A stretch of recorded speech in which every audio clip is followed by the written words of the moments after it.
मुल्क लुट जाएगा ये आसार नजर आते हैं, मुल्क लुट जाएगा ये आसार नजर आते हैं। अब हुकूमत में सब गद्दार नजर आते हैं और देश की आज़ादी में लुटा दी जाने हमने और गद्दारों को हम ही गद्दार नजर आते हैं।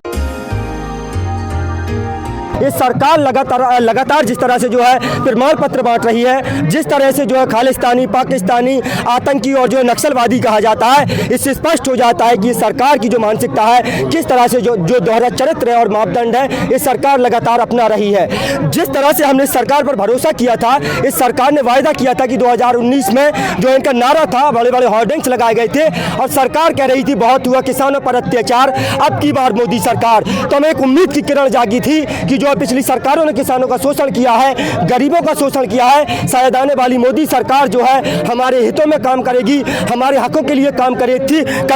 तो ये वही बात हो गई कि कहा जिनसे थी उम्मीद की बनवाएंगे हमारा मजार, जिनसे थी उम्मीद की बनवाएंगे हमारा मजार, वो हमारी कब्र से ईंटें चुरा कर ले गए, वो हमारी कब्र से ईंटें चुरा कर ले गए। यही भारतीय जनता पार्टी थी जो 2014 में और 2019 में लगातार जो है किसानों के हित में काम करने का वायदा कर रही थी। लेकिन आपने देखा कि किस तरह से सारे किसान जो है पिछले 77 दिनों से लगातार आंदोलन कर रहे हैं, अनशन कर रहे हैं। इन किसानों की मांग सिर्फ यही है कि तीनों कृषि कानून जो है निरस्त करिए, उसके बाद MSP पर कानून बनाइए। आप लोगों ने भी तमाम आंदोलन देखे होंगे, आंदोलन कुछ लेने के लिए होते थे, ये पहला आंदोलन है जो ना लेने के लिए हो रहा है, जो कह रहे हैं हमें नहीं चाहिए, लेकिन सरकार जो है जबरदस्ती देना चाहती है। अभी तक जितने आंदोलन हुए वो सरकार से मांगते थे कि हमें सरकार से ये चाहिए, हमें ये चाहिए, लेकिन ये पहला जो आंदोलन है जो सरकार से ना लेने के लिए हो रहा है, लेकिन सरकार फिर भी नहीं मान रही है। इससे सरकार की जो मंशा है और मकसद है वो स्पष्ट हो जाता है कि सरकार किसानों के बहाने अपने पूंजीपति मित्रों अंबानी, अडानी, बाबा रामदेव जैसे लोगों का फायदा चाहती है और किसानों के नाम पर जो है ये राजनीति की जा रही है और अपने जो है पूंजीपति मित्रों का फायदा चाह रही है सरकार। नहीं, आप प्रयास तो कर रहे हैं लेकिन आप होने कहाँ दे रहे हैं। कानून तो इसलिए लाया कि जो पहले होता था किसानों के साथ अत्याचार वो अब खत्म हो जाए और किसान आगे बढ़े सबकी तरह। बिल्कुल देखिए, किसानों से बेहतर जो है, किसानों से बेहतर इस कानून को कोई नहीं समझ सकता। ये लगातार जो कृषि मंत्री नरेंद्र सिंह तोमर विपक्ष को चैलेंज करते हैं, कहते हैं इसमें काला क्या है। तो सबसे पहला तो मैं काला गिना दूं कि इसमें सफेद क्या है। मैं कृषि मंत्री नरेंद्र सिंह तोमर से पूछना चाहता हूं कि कृषि मंत्री नरेंद्र सिंह तोमर बताएं इसमें सफेद क्या है। अब काले की बात आती है तो काला मैं बताता हूं। सबसे पहले जो है आपने 1955 के कानून को चैलेंज किया, जो कानून ये कहता था कि जमाखोरी जो है वो कानूनन अपराध है, कानूनन जमाखोरी जो अपराध हुआ करती थी। आपने कहा युद्ध और आपदा को छोड़कर जो है आप असीमित भंडार कर सकते हैं। किसान कभी भंडार नहीं कर सकता क्योंकि उसकी छत जो है टपकती है और उसको आगे की फसल के लिए पैसा चाहिए होता है, तब वो आगे की फसल को तैयार करेगा। तो सबसे पहले असीमित भंडारण का रास्ता खोलना, सबसे पहला काला। उसके बाद कॉन्ट्रैक्ट फार्मिंग का रास्ता खोलना और उसमें जो है कहा कि जो है ये वैकल्पिक है कि किसान चाहे तो कर सकता है, नहीं तो तोड़ सकता है। एक बात बताइए, टेलीकॉम कंपनियां आई, फ्री का लालच दिया, उसके बाद तमाम जो ग्राहक थे तमाम टेलीकॉम कंपनियों को छोड़ करके जो आकर्षित हुए और उसके बाद जो है आपने अपने मनमाने दामों में अब जो है जियो को आपने मतलब जो है देना स्टार्ट कर दिया। यही पहले होगा 2-4 साल जो है आप महंगे दामों में खरीदेंगे, उसका भंडार कर लेंगे और उसके बाद जो है जब सारे जो छोटे छोटे जो व्यापारी होंगे उनकी कमर तोड़ देंगे। उसके बाद क्या करेंगे, आप अपने मनमाने दामों में जो है फसल को खरीदेंगे और खरीद करके जो है अपने मनमाने दामों में, अगर नहीं जो है वो होगा तो उसके बाद किसान की मजबूरी हो जाएगी कि वो आपके मनमाने दामों में जो है फसल को बेचे। देश के प्रधानमंत्री आप लोगों का सहयोग कर रहे हैं, देश को सशक्त बना रहे हैं, देश प्रेम में, देशभक्ति में, राष्ट्रभक्ति में वो काम कर रहे हैं और आप लोग उन पे इतने आरोप लगा रहे हैं। अच्छा, देशभक्ति और राष्ट्रभक्ति से पेट भर जाएगा? पेट भरने के लिए तो आटा चाहिए ना, रोटी चाहिए ना। भारत चाहे जितना डिजिटल हो जाए, आप लगातार जो है आप कहते हैं विदेशों में चले जाते हैं, कहते हैं डंका बज रहा है। विदेशों में जब जो कोई आपका काम होता है वो डंका बजता है और जब विदेशों से लानत आती है तो वो देश की बदनामी होती है। आप कहते हैं देश की बदनामी हो रही है और आप जो है देशों की बदनामी कर रहे हैं। तो इस तरह से जिस तरह से लगातार ये कहा जा रहा है कि जो सशक्त बनाने की बात कर रहे हैं, बनाइए सशक्त, लेकिन किसानों की कमर तोड़ करके सशक्त बनाएंगे आप। आपको पता है देश जो है कृषि प्रधान देश है, यहाँ की 70% आबादी जो है कृषि पर निर्भर करती है। हम जो है अर्थव्यवस्था की रीढ़ की हड्डी है। कोरोना काल में जब सारे उद्योग धंधे ठप हो गए थे, आपका रेलवे विभाग, बिजली विभाग और जो आपका परिवहन विभाग सब जब ठप पड़े थे, उस टाइम पे किसान थे, इन्होंने अर्थव्यवस्था को संभाला था। और आप कह रहे हैं कि जो है आप सशक्त बना रहे हैं, तो इनकी कमर तोड़ करके आप देश को सशक्त बनाएंगे। भारत भले ही जितना डिजिटल हो जाए, लेकिन जो रोटी है आप गूगल से डाउनलोड नहीं कर सकते। उसके लिए आपको किसानों की आवश्यकता पड़ेगी, ये आप जान लीजिए। लेकिन आप एक बात बताइए, आप एक ही पर्सन का विरोध क्यों करते हैं? आप देश के प्रधानमंत्री का ही विरोध क्यों? बिल्कुल नहीं करते हैं, ये तो आपकी भूल है। जो लोग ये कह रहे हैं कि हम देश के प्रधानमंत्री का विरोध कर रहे हैं, ये सबसे बड़ी भूल है। हम जो है किसी व्यक्ति का, किसी पार्टी का, सरकार का तक विरोध नहीं कर रहे हैं। सरकार द्वारा लाए गए इन 3 कृषि कानूनों का विरोध कर रहे हैं। आप कैसे कह सकते हैं कि हम जो है सरकार का विरोध कर रहे हैं? सरकार द्वारा लाए गए इन 3 कृषि कानूनों का विरोध हम कर रहे हैं। ये आप झूठ बोलते हैं कि हम सरकार का विरोध कर रहे हैं।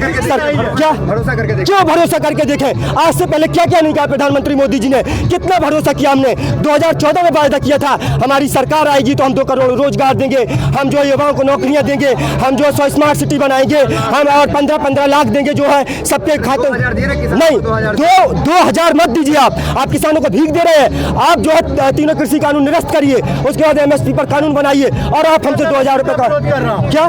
सरकार किसकी लाई है? क्या सरकार हमने लाई है? हम सरकार में उम्मीद की वही मैं कह रहा हूँ, वही कह रहा हूँ मैं कि हम तो हमें तो भाई उम्मीद की किरण देखी थी ना लगातार। आप रुकिए, वही बता रहा हूँ मैं, वही बता रहा हूँ कि जो प्रधानमंत्री मोदी सत्ता में आने से पहले बड़ी बड़ी दावे करते थे, बड़ी बड़ी बातें करते थे, गुजरात मॉडल का जो है सपना दिखाते थे, तो वही उम्मीद की किरण देखी थी। तो कहा कि जिनसे थी उम्मीद की बनवाएंगे हमारा मजार, और वो हमारी कब्र से ईंटें चुरा कर ले गए। तो यही जो मोदी जी कर रहे हैं, हमें तो उम्मीद थी मोदी जी से, तभी तो हमने मोदी जी को चुना। अगर नहीं जा रहा है, बोला क्या दिया जाए? फायदा में अपना अनाज बेचिए। अच्छा रुकिए भाई, कहीं भी जाकर के बेचिए। मैं बताता हूँ, मैं उत्तर प्रदेश के सबसे पिछड़े इलाके बुंदेलखंड से आया हूँ। मेरा इलाका यहाँ से 600 किलोमीटर दूर है। मुझे भाव तमिलनाडु में मिलेगा या नॉर्थ ईस्ट में असम में मिलेगा? मैं बताइए 5 बीघे का किसान हूँ, भाव बेचने जाऊँगा? आप मुझे खुद बताइए कितने ट्रांसपोर्ट का खर्चा होगा? मेरे पास ट्रैक्टर ट्रॉली खुद की नहीं है और मैं असम और तमिलनाडु बेचने जाऊँगा? प्रधानमंत्री मोदी जी को ये कहना चाहिए कि हम आपके पास की मंडी में जो है और वहीं पर सुविधा उपलब्ध कराएंगे, वहीं आपको MSP के दामों पर जो है आपकी फसल को बिकवाएंगे। आप कह रहे हैं तमिलनाडु और जो वहाँ हम जो असम बेचने जाएंगे, ये किस तरह का दोहरा मापदंड है? आप कह रहे हैं APMC सिस्टम आप जो है धीरे धीरे खत्म कर देंगे। जिस तरह से BSNL कहीं नहीं दिखता ना, जो है एयरपोर्ट कहीं नहीं दिखता और जो रेलवे नहीं दिख रहा ना, इसी तरह से जो है मंडी सिस्टम खत्म हो जाएगा। एग्रीकल्चर प्रोड्यूस मार्केटिंग कमेटी लिख कर ले लीजिए, 4 साल के अंदर आपको कहीं मंडियां नहीं दिखेंगी। जो बिहार के अंदर किया ना, आप बड़ा अच्छा कानून बताते थे। अगर ये वाकई इतना अच्छा कानून होता तो बिहार के जो किसान है ना, 10 एकड़ का किसान, हरियाणा पंजाब के 1 और 2 एकड़ के किसान के यहाँ मजदूरी करने जाता है। क्यों? क्योंकि वो तो बहुत अच्छा किसान कानून था, वहाँ के सारे किसान माला माल हो गए। आपने PMC सिस्टम खत्म किया, MSP खत्म किया और उसके बाद वो वहाँ के किसानों की कमर तोड़ दी। आज वो किसान जो है मेहनत मजदूरी दिल्ली, मुंबई, पंजाब जा रहे हैं और आप कह रहे हैं अच्छे कानून है।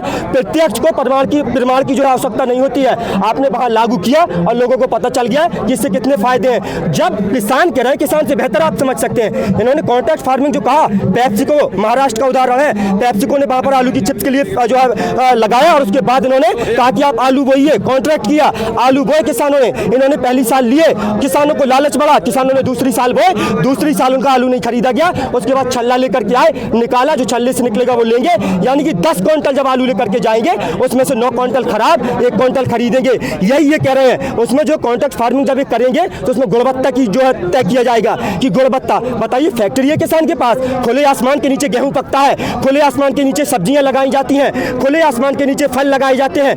कब आकर के जो है बारिश हो जाए, कब बिजली गिर जाए, कब क्या हो जाए और फसल को नुकसान हो जाए, गेहूं काला हो जाए, चमकदार निकाल लेंगे। फैक्ट्री है किसान के पास जो चमकदार गेहूं निकाल करके जो है कॉन्ट्रैक्टर को दे देंगे। उसके बाद हाँ बिल्कुल, बहुत अच्छी बात है, बहुत अच्छी बात है। कितना डिजिटल कर रहे हैं, ऑनलाइन बेचिए। एक बात बताइए, हर किसान इतना जागरूक है ऑनलाइन जो है बेच लेगा? कौन सा किसान इतना जागरूक है ऑनलाइन बेच लेगा? और ऑनलाइन बेच के उखाड़ भी क्या लेंगे? आप जो है इस तरह की मूर्ख नहीं, डिजिटल मैं कह रहा हूँ, वही कह रहा हूँ। आप चाहे जितना डिजिटल बना दीजिए, लेकिन जो है रोटी आप गूगल से डाउनलोड नहीं कर सकते। उसके लिए आपको अनाज की, गेहूं की और किसान की जरूरत पड़ेगी। जिस तरह से कहा जी, आपका अब जो है आगे की रणनीति क्या है, रोड मैप क्या है? राकेश टिकैत जी एक तरफ कहते हैं हम दिल्ली का दाना पानी बंद कर देंगे, दूसरी तरफ कहते हैं 12 तारीख को हम टोल फ्री कर देंगे राजस्थान में, और 14 फरवरी को हम शहीदों का वो बनाएंगे, श्रद्धांजलि बनाएंगे। 18 तारीख को आप बोलते हैं कि हम जो है अलग ही एक वो करेंगे। रणनीति बता देता हूँ, बिल्कुल रणनीति बता देते हैं। रणनीति बता देते हैं। रणनीति यह है कि जिस तरह से कहा है कि जो दौर चल रहा है उस दौर से वो बोलो, ये बहरों का इलाका है, जरा जोर से बोलो। तो ये सरकार, आपको पता है 77 दिन हो गए हैं, 77 दिन से कितने जो है सुध लिया आपने। प्रधानमंत्री मोदी 215 से अधिक किसानों की मौत हो गई, लेकिन प्रधानमंत्री मोदी की आंख से एक आंसू नहीं निकला। आप भावुक हो जाते हैं जब राज्यसभा के मेंबर का कार्यकाल समाप्त होता है। नेता प्रतिपक्ष गुलाम नबी आजाद के लिए आप भावुक होकर के जो है बातें करते हैं, लेकिन जब 210 और 15 से अधिक देश के अन्नदाताओं की मौत हो जाती है, आप एक बार भी श्रद्धांजलि अर्पित नहीं करते हैं। और जो विपक्ष के नेता राहुल गांधी अगर उठ करके श्रद्धांजलि अर्पित करते हैं तो कहते हैं सदन का अपमान है। आपको इस सदन का जो अपमान दिखाई देता है, तो जिस तरह से 77 दिन हो गए इन्होंने सुध नहीं ली, उसके लिए आगे जो है जो रणनीति होगी वो ये होगी कि जिस तरह से 18 फरवरी को रेल रोको अभियान किया जाएगा और जो 6 फरवरी को चक्का जाम किया गया, आपने देखा बिल्कुल बेहद शांतिपूर्ण चक्का जाम तो फेल हो गया। कौन कह रहा है फेल हो गया? फेल इसलिए हो गया ना, जब तक ये विपक्ष में थे तो चक्का जाम करते थे, तो सरकारी गैर सरकारी संपत्ति को नुकसान पहुंचाते थे, ट्रेनों में आग लगा देते थे, बसों के शीशे फोड़ देते थे, वो इनका सफल हो जाता था। और हमने जो जनवरी को आपने भी तो यही किया था। वही बता रहे हैं मेरे भाई, क्या किया था हमने। दीप सिद्धू, लखा सिंह सिद्धू किसके व्यक्ति थे? ये बिल्कुल देर आए दुरुस्त आए, बड़ी देर कर दी सनम आते आते, जो है आपको उससे पहले गिरफ्तारी कर लेनी चाहिए थी दीप सिंह, लखा सिंह सिद्धू जैसे लोगों की। ये सरासर गृह मंत्री का फेलियर है। जिस लाल किले पर परिंदा पर नहीं मार सकता, जो दिल्ली की पुलिस केंद्र शासित प्रदेश में और जो दिल्ली की पुलिस गृह मंत्री को रिपोर्ट करती है, उस लाल किले के अंदर जो है दीप सिंह, लखा सिंह सिद्धू जैसे व्यक्ति जो है अंदर घुस करके झंडा फहरा देते हैं और उसके बाद वो निकल जाते हैं। और सरकार जो है फंडिंग बाहर से आ रही है, किसानों का एक बड़ा खुलासा उसने किया। अच्छा, सरकार जो फंडिंग बाहर से आ रही है, बिल्कुल बहुत बढ़िया। किसी को कुछ भी कहना है तो आप कहते रहिए, विदेश से जो है फंडिंग आ रही है। आपके ही बीच का था वो। एक बात बताइए, ये कहते हैं पाकिस्तान से फंडिंग आ रही है, मीडिया कहता है, ये कहते हैं कि पाकिस्तान से फंडिंग आ रही है, चाइना से फंडिंग आ रही है। उसके बाद मीडिया कहता है पाकिस्तान भूखों मर रहा है, पाकिस्तान अपना गधा बेचकर जो है कर्ज चुका रहा है और सब कर, और वो भिखारी पाकिस्तान हमें फंडिंग दे देगा, वो चाइना हमें जो है फंडिंग दे देगा। और इनको फंडिंग कहाँ से आती है ये बताएं ना, इनको फंडिंग कहाँ से आती है? लेकिन ये लगातार झूठ पे झूठ बोल करके ये जो है राजनीति कर रहे हैं। जी, जय जवान जय किसान।